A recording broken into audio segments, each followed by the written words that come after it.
Bonjour les renards, c'est Buldo, et aujourd'hui on va parler d'un animé qui mélange jeux vidéo, développement personnel et remise en question. Jakushara Tomozaki-kun. Si vous aimez les histoires où les personnages galèrent au début et s'épanouissent au fur et à mesure, alors vous êtes au bon endroit. Alors Jakushara, c'est l'histoire de Tomozaki, un mec qui pense être complètement nul dans la vraie vie, mais qui a un vrai monstre dans son jeu préféré, Attack Family. C'est un peu une sorte de Smash Bros.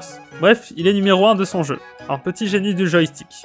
Mais un jour, le numéro 2 du jeu décide de le rencontrer en vrai. Bon, là on peut se dire que ça sonne un peu bizarre, hein. Mais bon, c'est un joueur top tier, donc forcément ça va bien se passer, non? Et la surprise, le numéro 2, c'est une fille, et pas n'importe laquelle, c'est Aoi, la reine du social dans sa classe, la pro du jeu de la vie. Dès qu'elle le reconnaît, elle est un peu déçue, hein. Un rival aussi fort dans le jeu, mais aussi mou dans la vraie vie, elle décide donc de lui donner un petit coup de main pour l'entraîner. Et là, le concept devient vraiment intéressant. Elle lui donne des quêtes à accomplir, des objectifs à atteindre, comme un vrai RPG. C'est là que l'anime prend tout son sens, et on commence à voir Tomozaki évoluer petit à petit, sortir de sa coquille et interagir avec les autres. C'est un vrai voyage de transformation et d'évolution. Alors en personnage, on a bien sûr Tomozaki et Aoi, qui sont les deux têtes d'affiche, mais en réalité, l'anime ne serait rien sans les autres personnages qui gravitent autour de leur classe. Ces personnages secondaires sont super intéressants et ajoutent beaucoup de profondeur à l'histoire, avec des histoires personnelles à découvrir. C'est vraiment cool de voir comment Tomozaki va progressivement ouvrir les yeux sur ses camarades et de voir comment eux aussi vont évoluer. Alors il faut être honnête, je ne suis pas fan de l'opening et de l'ending,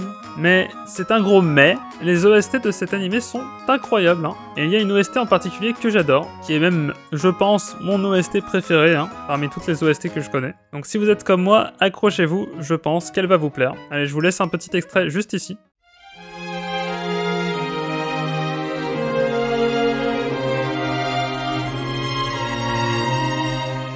Alors, qu'est-ce qu'on retient de tout ça? Jakushara Tomozaki-kun, c'est l'histoire d'un mec qui au début semble perdu dans la vie, mais qui à force de travail et grâce à des rencontres clés, va littéralement se réinventer. On le voit prendre confiance, s'ouvrir aux autres, et même devenir une sorte de mentor pour certains. C'est un animé où le développement du personnage est super satisfaisant, et ça fait plaisir de voir Tomozaki évoluer de manière aussi réaliste. Et Aoi, même si elle a l'air de la fille parfaite qui sait tout, elle a aussi ses failles. Elle croit toujours avoir raison, elle manipule parfois, elle est prête à tout pour protéger ses proches. C'est une personne en réalité assez humaine avant tout, avec ses forces et ses faiblesses, ses défauts et ses qualités. Donc pas vraiment de super-héros ici, juste des gens avec des personnalités bien tranchées. Alors je vous file ma note sans spoiler, et c'est un 9 sur 10. C'est vraiment l'une de mes plus grosses surprises en animé. L'histoire est inspirante, surtout avec l'évolution de Tomozaki, prend des décisions de plus en plus matures au fur et à mesure. De plus, les personnages de la classe ont tous des passages intéressants, mais Fuka Kikuchi reste un des personnages qui m'a le plus touché, notamment dans la saison 2, avec sa grande envie de changer. Franchement, à la fin de la saison 2, je me suis même demandé si c'était pas mon animé préféré. Je me suis retrouvé dans les personnages à tel point que c'est devenu un vrai coup de cœur. Alors voilà, c'est pour ça que je lui donne une note aussi élevée. Si vous ne l'avez pas encore vu, eh bien foncez, hein. Et si vous l'avez vu, dites-moi ce que vous en avez pensé. Vous avez aimé? Vous avez détesté?